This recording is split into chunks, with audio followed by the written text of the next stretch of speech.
Hello friends, Ram net GRF channel में आपका स्वागत है।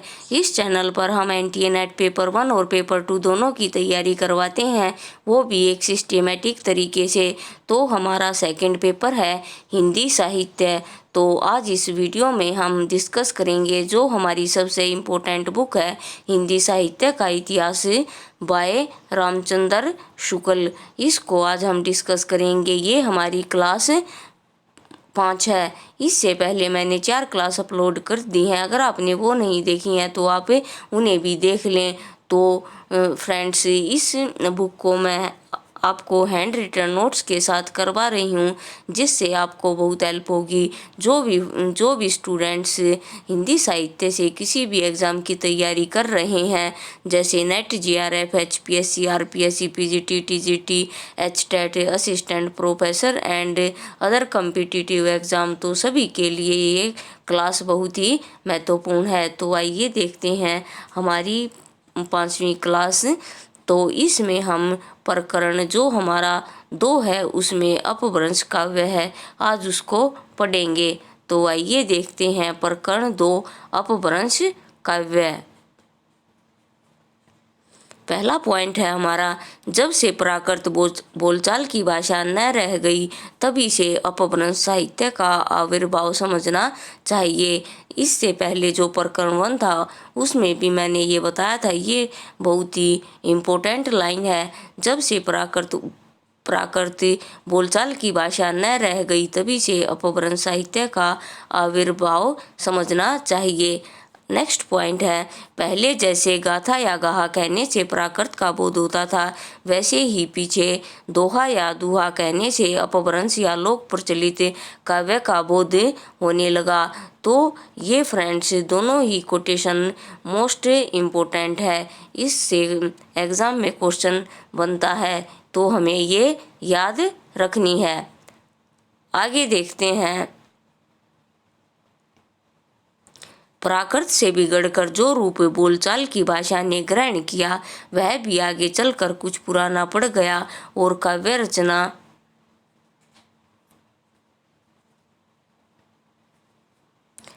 रचना के लिए रूढ़ हो गया। नेक्स्ट पॉइंट है, जब तक भाषा बोलचाल में थी तब तक वह भाषा या देश भाषा कहलाती रही। जब साहित्य की भाषा हो गई तब से उसके लिए अपभ्रंश नाम प्रयोग होने लगा। तो कोई भी भाषा जब तक बोलचाल की रहती है वह देश भाषा कहलाती है, लेकिन जब उस भाषा में साहित्य लिखा जाने लगता है तो वो हमारी साहित्यिक भाषा बन जाती है। तो अपभ्रंश भी क्या हुई, हमारी साहित्यिक भाषा बन गई। अब देखते हैं अपभ्रंश का सबसे पहले प्रयोग कहाँ और कब और कहाँ मिलता है। हमारा नेक्स्ट पॉइंट है, भरतमुनि ने अपभ्रंश नाम न देकर लोक भाषा को देश भाषा कहा है।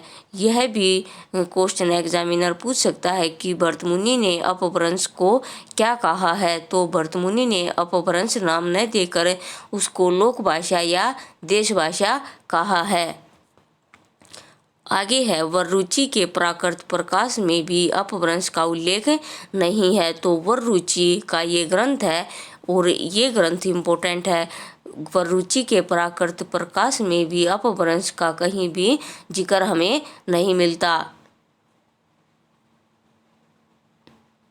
अगला पॉइंट है, अपभ्रंश का सबसे पहले प्रयोग वल्लभी के राजा धारसेन द्वितीय के शिलालेख में मिलता है। तो क्वेश्चन ये कई बार आता है कि अपभ्रंश भाषा का सबसे पहले प्रयोग कहाँ मिलता है। तो अपभ्रंश भाषा का सबसे पहले प्रयोग वल्लभी के राजा धारसेन द्वितीय के शिलालेख में मिलता है और ये वल्लभी अब गुजरात में है।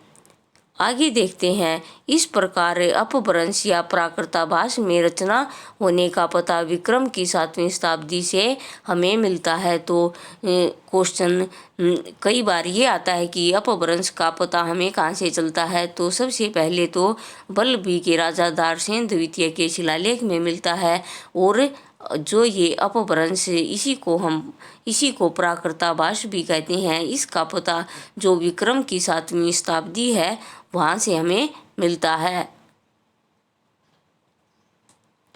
इसके नमूने बौद्धों की वज्रयान शाखा के सिद्धों की रचनाओं के बीच भी मिलते हैं। तो जो ये अपभ्रंश भाषा है इसके कुछ नमूने बौद्धों की वज्रयान शाखा के और सिद्धों की रचनाओं में भी मिलते हैं।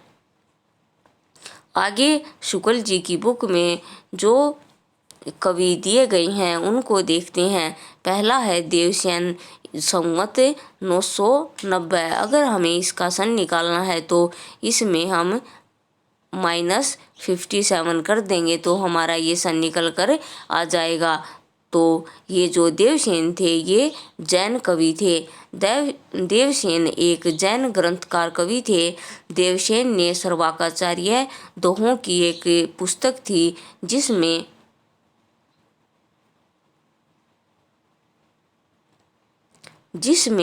अपभ्रंश का प्रचलित रूप हमें मिलता है। तो फ्रेंड्स जो ये देवसेन थे इन्होंने सर्वाकाचार्य लिखी और ये दोहों में इन्होंने लिखी और इसमें अपभ्रंश का जो प्रचलित रूप है वो मिलता है।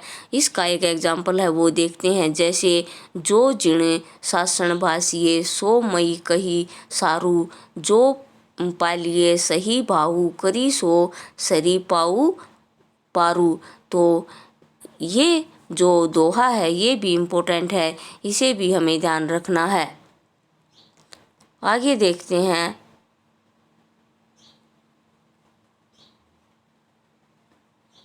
देवसेन ने दब साहोपयास द्रव्य स्वभाव प्रकाश नाम का एक ग्रंथ लिखा जो दोहों में है। तो जो ये देवसेन है इन्होंने दब साहोपयास नाम का एक ग्रंथ लिखा और बाद में इसी को इन्होंने हिंदी में लिखा जिसका नाम हो गया था हिंदी में द्रव्य स्वभाव प्रकाश का नाम ग्रंथ लिखा जो दोहों में है। और इसी दब साहोपयास का प्राकृत में रूपांतर माइल धवल ने गाथा या साहित्य की प्राकृत में रूपांतर किया। किसका? दब साहोपयास का। ये भी पॉइंट हमारे लिए इम्पोर्टेंट है, इससे भी क्वेश्चन बनता है। अब की बार 2020 जो एग्ज़ाम हुआ था उसमें इससे क्वेश्चन पूछा गया था कि दब साहोपयास का प्राकृत में रूपांतर किसने किया? तो माइल धवल ने गाथा या साहित्य में प्राकृत में इसका रूपांतर किया। आगे देखते हैं। देवसेन के बाद पुष्पदंत का जो टाइम है वो संवत 1029। इसको भी हम अगर सन में कन्वर्ट करना है तो -57 कर लेंगे। तो इसकी जो रचनाएं हैं वो देखते हैं। पहली है आदि पुराण, सेकंड है उत्तर पुराण और थर्ड नयकुमार चरिव और फोर्थ है जसहर चरिव। इसका दूसरा नाम भी हमें याद रखना है यशधर चरित। और ये दोनों आदि पुराण और उत्तर पुराण ये चौपाइयों में है। तो ये भी हमें चीज़ याद रखनी है, ये भी हमारे लिए इम्पोर्टेंट है कि आदि पुराण और उत्तर पुराण ये चौपाइयों में है। और नयकुमार चरिव और इस जो फोर्थ है हमारी जसहर चरिव, इसका जो दूसरा नाम है वो है यशधर चरित। तो फ्रेंड्स आज हमने अपभ्रंश जो प्रकरण 2 है अपभ्रंश काव्य वो देखा। इसको हम नेक्स्ट वीडियो में कवर कर लेंगे। तो फ्रेंड्स आज के लिए इस वीडियो में इतना ही। इस चैनल को सब्सक्राइब करें और वीडियो को लाइक करें और इस चैनल को ज़्यादा से ज़्यादा शेयर करें। जो भी स्टूडेंट्स हिंदी साहित्य से या हिंदी मीडियम से नेट JRF पेपर की तैयारी कर रहे हैं उन सबको इसका फ़ायदा मिले। तो फ्रेंड्स अगर आपको कोई भी डाउट है तो आप मुझे कमेंट बॉक्स में कमेंट करें। तो आज के लिए इतना ही। मिलते हैं नेक्स्ट वीडियो में और नए इम्पोर्टेंट और इंटरेस्टिंग टॉपिक के साथ। तब तक के लिए फ्रेंड्स खुश रहिए और अपने जीवन में आगे बढ़ते रहिए। Thank you.